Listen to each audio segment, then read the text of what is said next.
Hey friends, I've always loved personality tests. Not because I think a test can tell me who I am, and certainly not because I think a series of questions can somehow summarize an entire human life, but I've always been fascinated by understanding why people are the way that they are. For as long as I can remember, I've been drawn toward anything that helped explain how people think, how they relate to others, what motivates them, what energizes them, and why two people can experience the same situation and walk away with completely different perspectives. Over the years, I've taken more assessments than I can count: love languages, Enneagram, CliftonStrengths, introvert, extrovert assessments, church leadership assessments, workplace assessments, even study skills assessments, probably a handful of others that I've forgotten about along the way as well. And to be honest, I usually enjoy them, not because I think they're perfect, but because they often provide language for things that I've sensed about myself for years.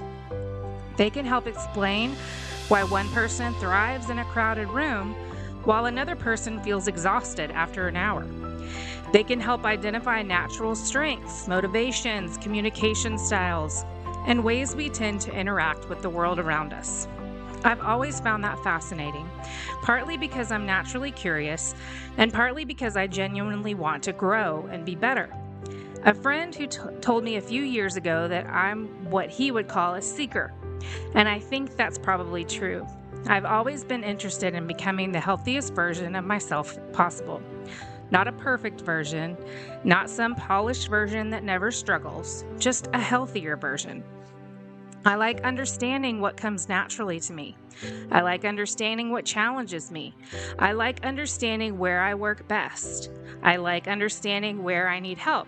I've never been a mathematician, but I can look at a system and usually figure out how all the pieces fit together. Give me a goal, and I'll often start to reverse engineer the steps needed to get there. That's how my brain works.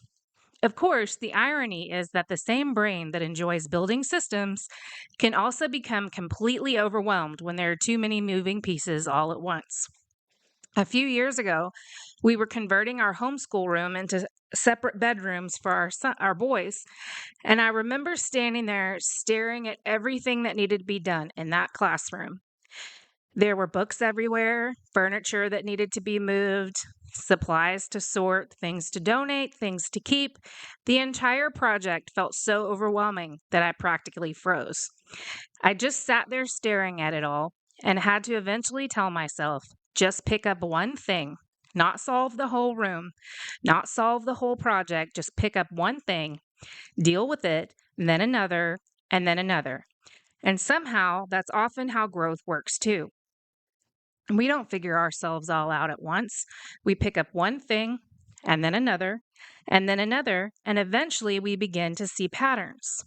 One of the things I've noticed over the years while taking these assessments is that they often describe parts of me surprisingly well. My Clifton strengths include harmony, relator, developer, consistency, and belief.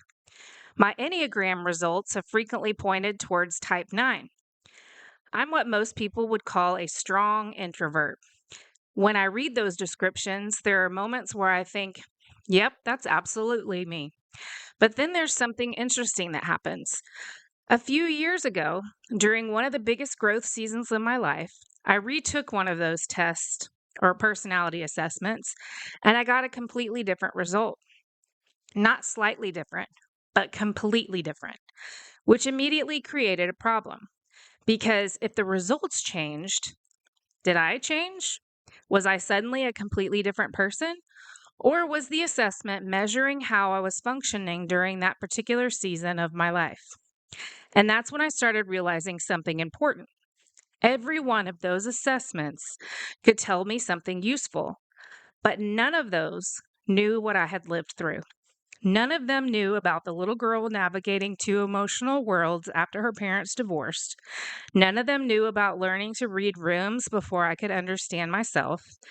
None of them knew about the loss, grief, adaptation, survival, healing, faith, relationships, heartbreak, growth, resilience, or the thousands of experiences experiences that shape a life over decades. The assessments measure behavior, but behavior has more than one source. And that realization changed the way I began looking at myself.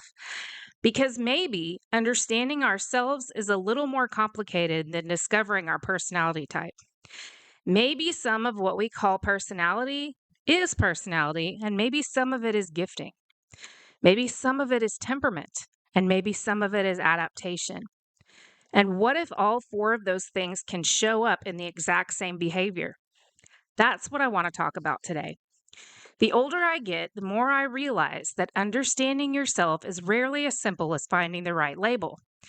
For years, I thought certain things about me were just facts.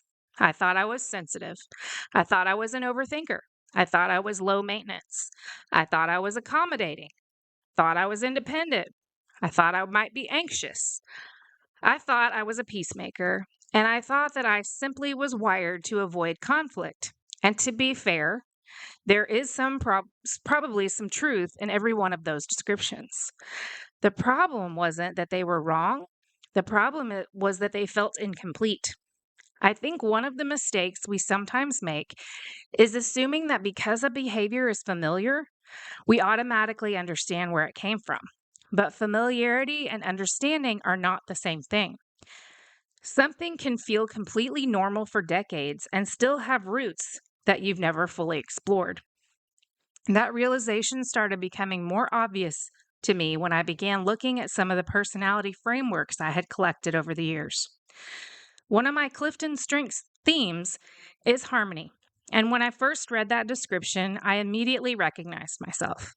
Harmony seeks for common ground. It prefers cooperation over confrontation.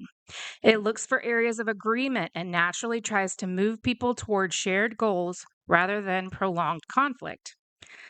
Honestly, I love that description. I still do. It explains something that has always felt true about me. If two people disagree, my brain naturally starts looking for what each person is seeing. I can often understand multiple perspectives at the same time. I genuinely enjoy helping people find common ground when common ground can exist. I value relationships, I value connection, I value cooperation, and I would much rather solve a problem than win an argument. But over time, I started asking myself a deeper question. Do I value peace because I genuinely love peace? Or do I value peace because conflict feels dangerous? And honestly, the answer is probably both.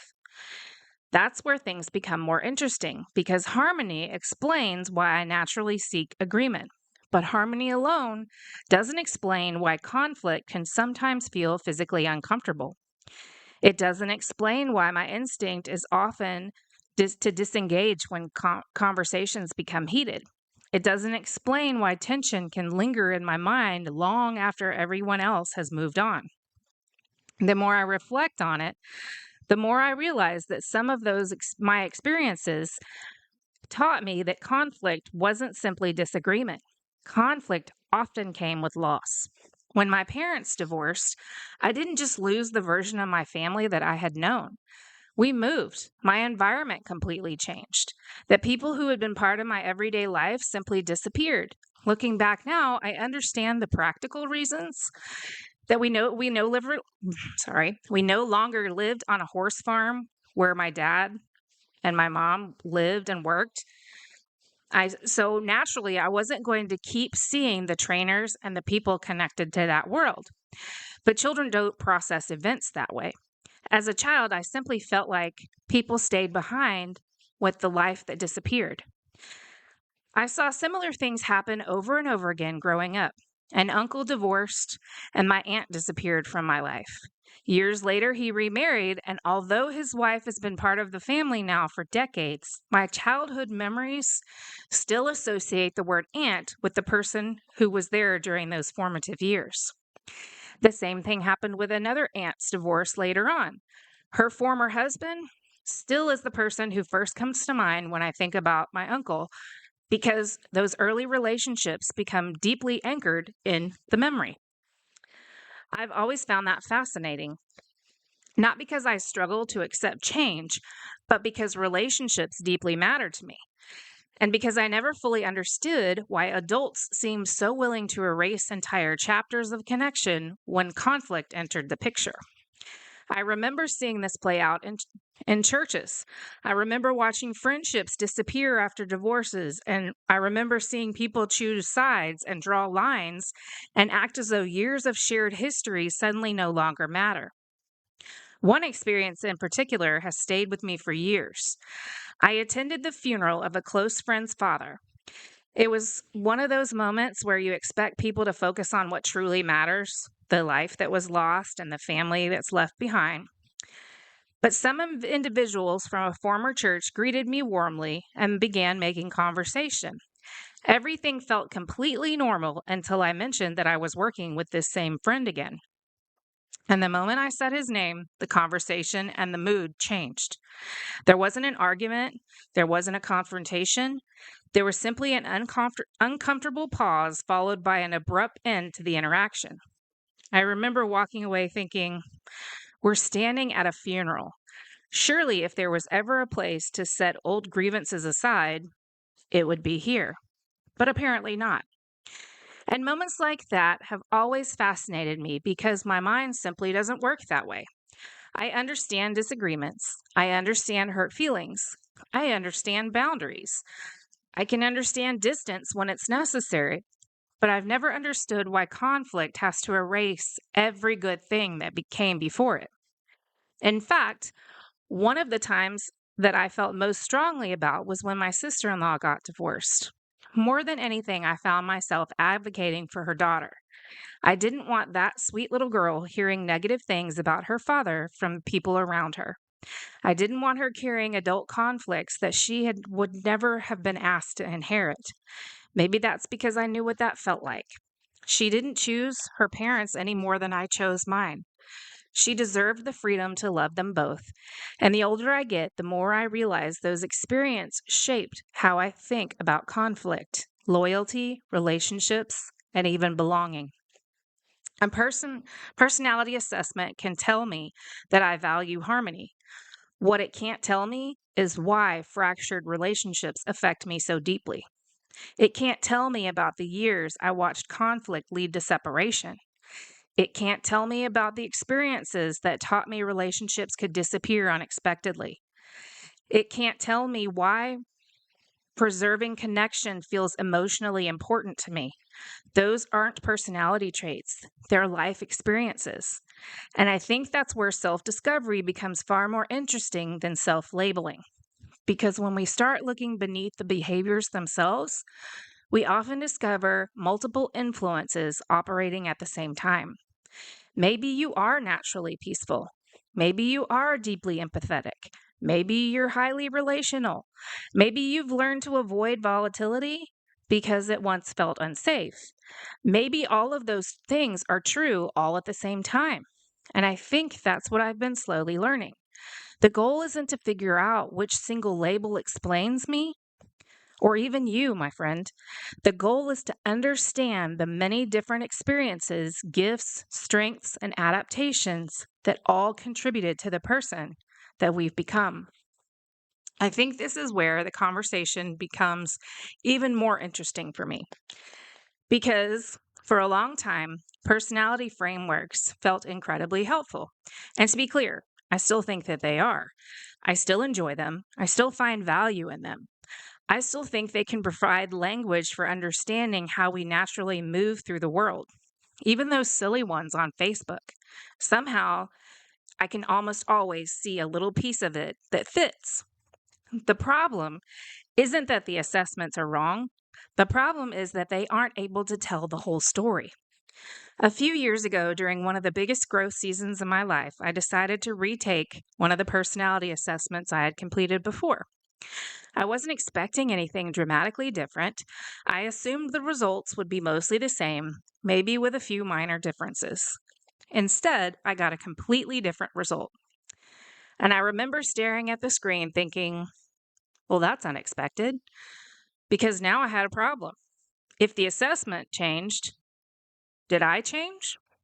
Was I completely different than the person that I had been before for most of my life? Or was the assessment measuring how I was functioning during that particular season? The more I thought about it, the more I realized the assessments can only evaluate the answers that we give them. And the answers we give are often influenced by our current circumstances. If you're burned out, you might answer differently than when you're thriving. If you're carrying fresh wounds, you answer differently than when you've had time to heal. If you're exhausted, discouraged, overwhelmed, grieving, growing, rebuilding, or rediscovering yourself, all of these experiences influence how you see yourself in that moment. And yet, underneath all those changing seasons, you're still the same person. That realization changed the way I look at every personality framework from that point on, because suddenly I wasn't asking which result was correct anymore. I was asking a different question. What exactly had changed? I was still the same person, still had the same history, the same strengths, the same experiences, the same relationships, and basically the same life. So why had the answers shifted so dramatically? The more I thought about it, the more I realized the assessment wasn't necessarily measuring who I was. It was measuring how I was experiencing myself in that particular season. And the truth is, when I thought about it that way, it made perfect sense. When you're burned out, you answer differently when you're thriving. When you're wounded, your answer is different than when you've had time to heal. And when you're growing, rebuilding, grieving, or rediscovering things, all of those influence how you see your own behaviors. That assessment wasn't wrong, it just wasn't telling the whole story. And honestly, I think that's where self-discovery becomes more fascinating than self-labeling. Because the deeper question isn't, what's my type? The deeper question is, what's actually driving this behavior? Take introversion, for example. I've always been an introvert, not occasionally, not depending on the season, not when life is stressful, always. I recharge through quiet. I love books. I love writing. I love having space to think. I love meaningful conversations with people that I trust. And after several days of meetings, church activities, family events, social gatherings, and obligations stacked on top of each other, I can practically feel my internal battery draining in real time. A few weeks ago, I had one of those stretches where every day seemed to have something scheduled. Nothing was bad, most of it was actually enjoyable. There were people I genuinely loved spending time with. But by the end of it, I was absolutely bone tired, exhausted. And looking back, that's not unusual for me. In fact, when I look back over the years, I've noticed that some of my busiest seasons have ended with me getting sick. It's almost as if my body eventually says, we're done now, and forces a reset, whether I planned one or not. And for a long time, I probably treated all of that the same way. If I was exhausted after too much social interaction, I assumed it was something I needed to push through. But the older I get, the more I realize that some things aren't wounds to heal. Some things are simply part of how God designed us. Needing quiet doesn't mean something is wrong with me. It means I recharge differently. The older I get, the more I learned to respect the reality instead of fighting it. But here's where things start getting interesting. Not because everything I've avoided came from the same place. A few years ago, I was invited to a wedding where I knew there would be people present with whom I had unresolved conflict. I could have magically removed those interactions from the day, and I absolutely would have. Or if I could have, I absolutely would have. Not because I was tired, not because I needed solitude, and not because I was overwhelmed being around people. I simply didn't want to experience that tension. The couple getting married, though, mattered deeply to me, so staying home wasn't really an option. I was going regardless of how uncomfortable it felt. But as the day approached, I could feel myself mentally preparing for every possible interaction. What if it's awkward? What if they ignore me? What if there's a confrontation? What if things become uncomfortable? And looking back now, that wasn't introversion talking, that was self-protection. And interestingly enough, the unresolved conflict ended peacefully within a couple days after the wedding. The thing I had spent all that energy anticipating never became the disaster that my nervous system was preparing for. That experience taught me something important. Needing rest and avoiding discomfort are not the same thing. One comes from wiring, and the other comes from experience. And once I started noticing distinctions like that, I began seeing them everywhere. The same thing happened when I looked at my CliftonStrengths. Harmony is one of the strongest themes, and I genuinely believe that it reflects part of how God wired me. I like finding common ground.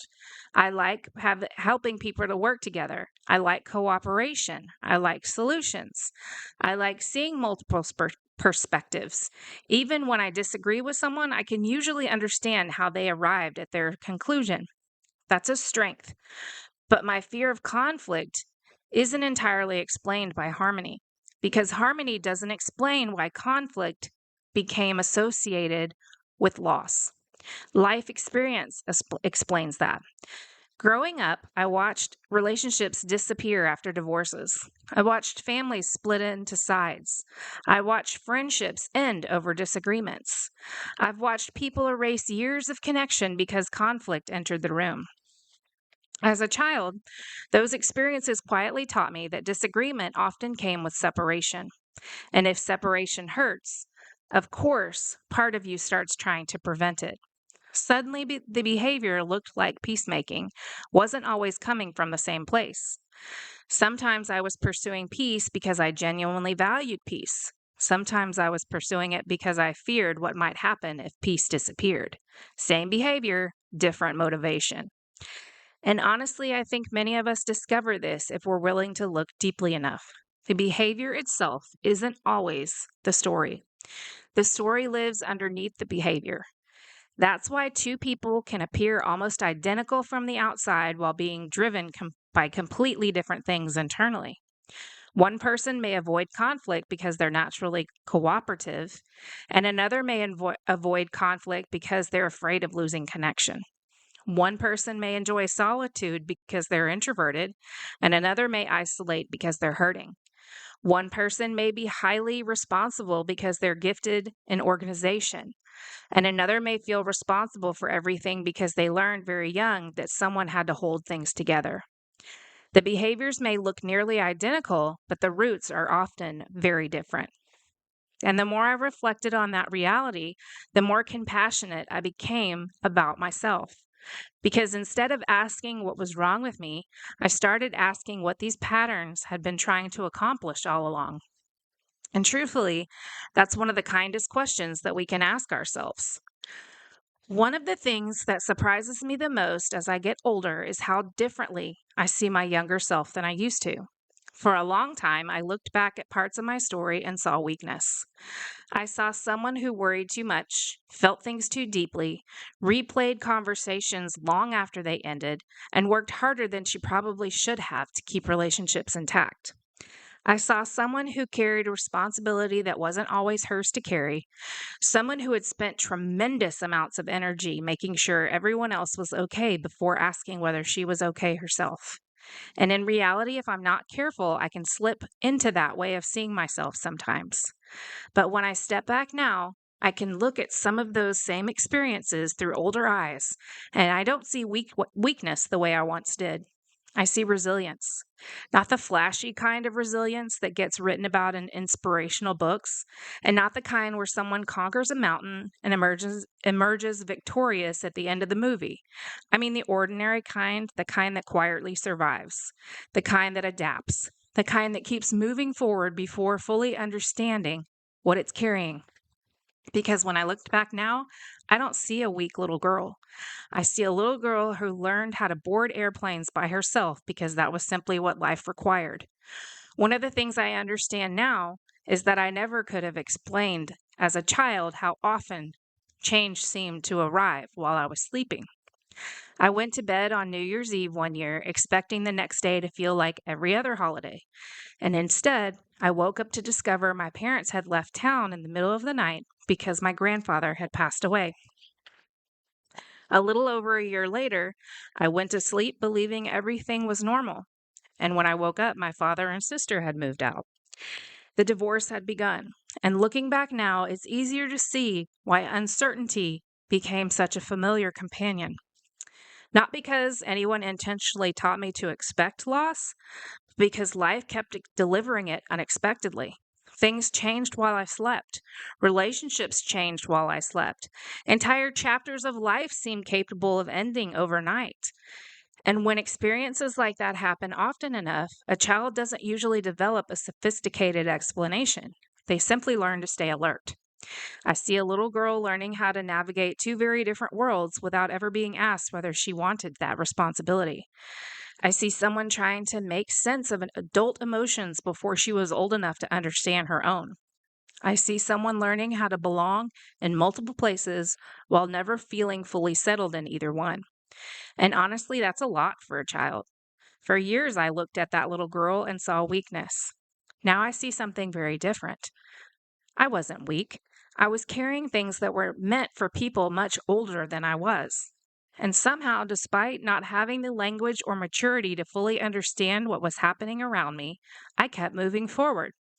I don't say that with bitterness, and I don't say it with blame. I say it with compassion.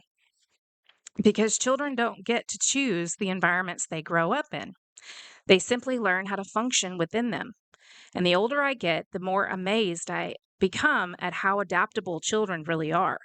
I think that's one of the reasons I find this whole conversation so fascinating. For years, I thought certain patterns were evidence that something was wrong with me. And now I wonder if many of them were evidence that something was very right with me. Not because every coping mechanism was healthy, and not because every adaptation should stay forever, but because they accomplished exactly what they were trying to accomplish.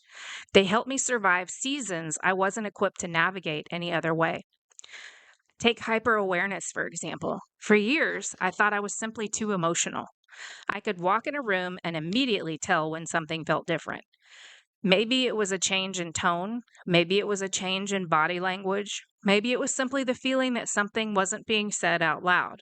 I could feel the tension in the air. I couldn't always explain it, but I noticed it. And if I'm being truthful, there were times I wished I could turn that off. It felt exhausting, but now I see it differently. If you spent years navigating environments where the emotional weather could change quickly, paying attention becomes useful. You learn to observe, you learn to anticipate, you learn to notice things. At the time, I wasn't consciously developing a skill, I was simply adapting to the moment I was living in. What's funny is that decades later, people often describe those same tendencies as empathy or emotional intelligence. And maybe sometimes they are. I don't know that some of it was, but I also know some of it was adaptation. And that's where this gets complicated because sometimes our strengths and our adaptations grow together. Sometimes it's difficult to separate where one ends and the other begins. The same thing happened with my tendency to see multiple perspectives. I genuinely believe that that is part of how God wired me. I have always been able to understand how different people arrive at different conclusions.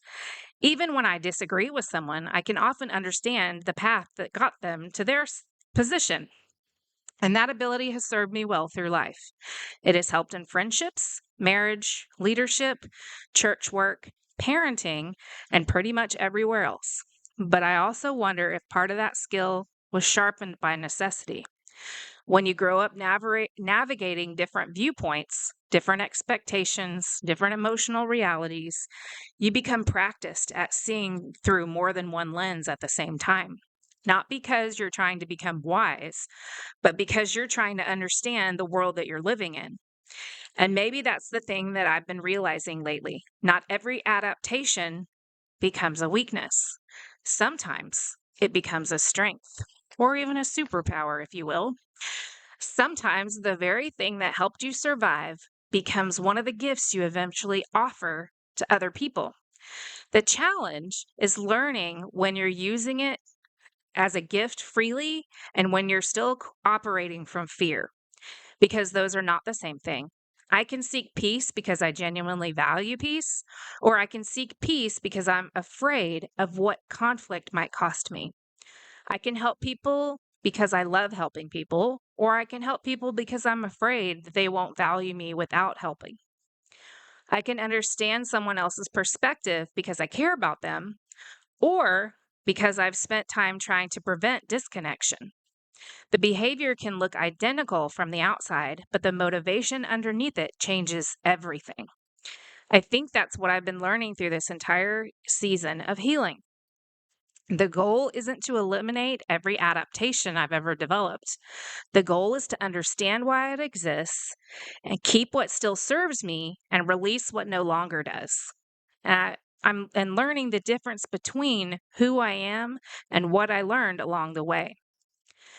One of the things I've been realizing lately is that self-awareness does not actually it's not actually the finish line. For a long time, I think I believed that if I could just understand myself well enough, everything would suddenly make sense. It would all click. If I could identify the right personality type, understand my strengths, recognize my patterns, and connect enough dots from my past, I would finally arrive at some place where all the pieces fit together neatly. And the older I get, the less I believe that that's how life works. Understanding ourselves matters. In fact, I think it's one of the reasons I've always been drawn to things like personality assessments in the first place. I genuinely want to understand why I do what I do. But eventually I realized understanding isn't the destination. It's just like weight loss. The goal weight is not the destination. It's the starting point. At some point, you have to decide what you're going to do with what you've learned. Because knowing why I avoid conflict doesn't automatically teach me how to engage in healthy conflict. Knowing why I struggle with boundaries doesn't automatically make setting them easier. Knowing why I overthink doesn't suddenly make every anxious thought be quiet. Awareness is powerful, but awareness itself isn't transformation. What changes us is what we choose to do with that awareness moving forward. And honestly, I think that's where some of the most meaningful healing has happened for me. Not in discovering the patterns, in choosing differently when I recognize them. One of the clearest examples is in relationships. For years, I spent an enormous amount of emotional energy focused on the people who left, the friendships that changed, the relationships that ended, the people who drifted away, the connections that didn't survive life's transitions. And to be fair, those losses mattered. Some of them hurt deeply. Some of them still make me sad to think about. But somewhere along the way, I started noticing what I had overlooked for years. There were people who stayed. I just wasn't looking at them as closely as I was looking at the people who left. Looking back now, they were always there. Friends who kept showing up, family members who remained steady, people who continued choosing the relationship long after life became complicated, people who disagreed with me and still loved me, people who misunderstood me occasionally and stayed anyway, people who saw my flaws and remained invested. The more I pay attention to those people, the more I realize that healthy relationships don't require perfection. They require commitment. They require grace. They require communication. They require two people willing to work through misunderstandings instead of immediately walking away. And that realization has changed the way I think about connection. Today, I still don't enjoy conflict, and I probably never will. I still prefer cooperation over confrontation. I still look for common ground wherever possible. I still value peace. But peace means something different to me than it once did. When I was younger, peace meant the absence of tension. Now I think peace is the ability to remain grounded even when tension exists. That's a very different thing because real relationships eventually encounter disagreement. Real families encounter disagreement. Real friendships encounter disagreement. Marriages encounter lots of disagreement. The goal isn't avoiding every difficult conversation. The goal is learning that difficult conversations don't automatically threaten your belonging. That's been one of the most healing lessons of my adult life. Not everyone leaves. Not every disagreement becomes separation. Not every misunderstanding becomes rejection. Not every conflict becomes a catastrophe. These days, that realization has created more freedom than almost anything else. It has allowed me to speak up sooner, trust my perspective a little more, to stop carrying responsibility for everyone's reactions, to let people disagree with me without immediately assuming the relationship is in danger. Not perfectly, I'm still learning, but differently than I once did. And maybe that's what growth actually looks like. Not becoming a completely different person and not erasing every old pattern, not arriving at some magical destination where we figured everything out, not the finish line, if you will.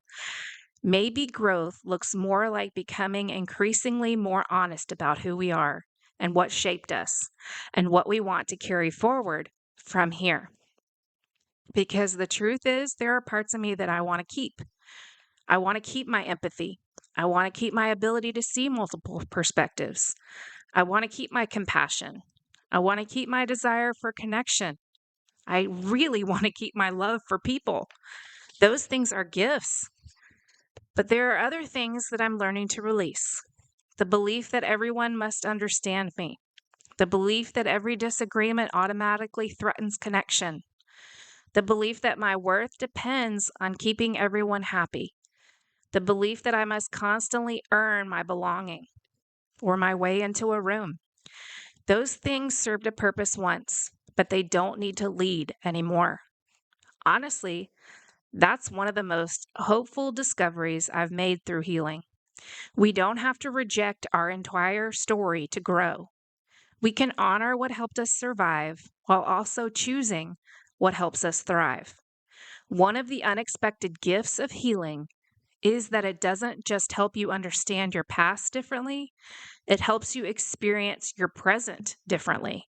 I spend less time trying to predict every possible outcome, less time assuming conflict automatically means rejection, less time believing every misunderstanding is just the beginning of an end. Not because difficult things never happen anymore. They do, and it's not perfect every day. Some days, those things get stirred up a little more again, but then they settle back down. And I trust myself more than I used to. And I trust God more than I used to. And that changes how you move through the world. One of the reasons I've been fascinated by personality assessments, strengths, and self discovery is because I genuinely enjoy learning. I enjoy understanding people. I enjoy understanding myself. I enjoy connecting the dots that I hadn't seen before. But the older I get, the less interested I am in finding a label that perfectly explains me. And maybe that's because life keeps changing us. Life keeps handing us new experiences, some joyful, some incredibly painful. Some of them stretch us in ways that we never expected. We gain wisdom. We discover strength that we didn't know we had. We uncover beliefs we didn't realize we were carrying. And if we're paying attention, we continue growing day after day after day. And if we're fortunate, we continue becoming. I don't think there's a finish line on this side of heaven where we finally arrive and have ourselves completely figured out. I think we're always learning, always growing, always becoming. At least I hope we are, because there are still things I want to learn, still the ways that I want to grow, still people I want to love well, still experiences I hope that I can help someone else feel less alone.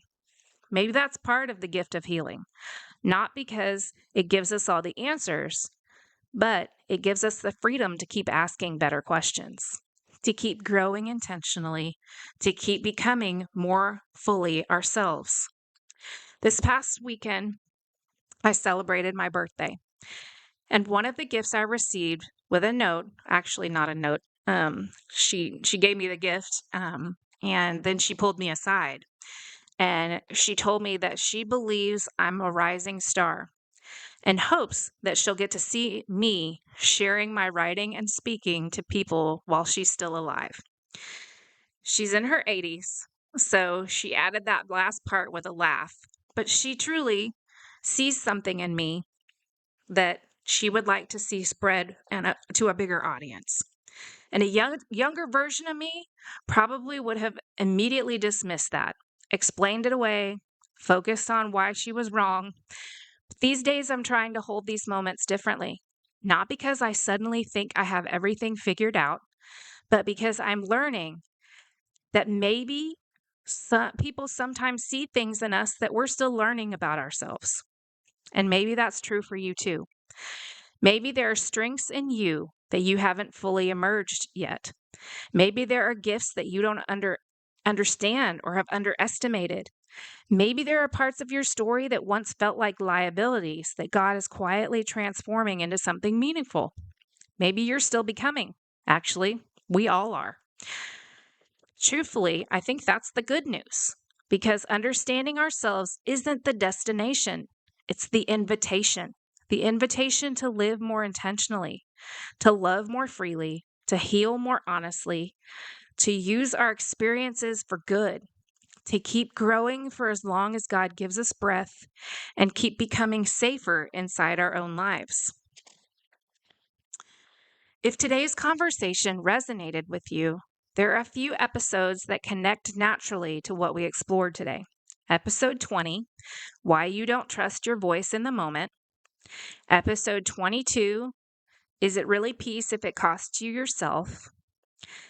And episode 24, How Childhood Shapes the Way You See Yourself.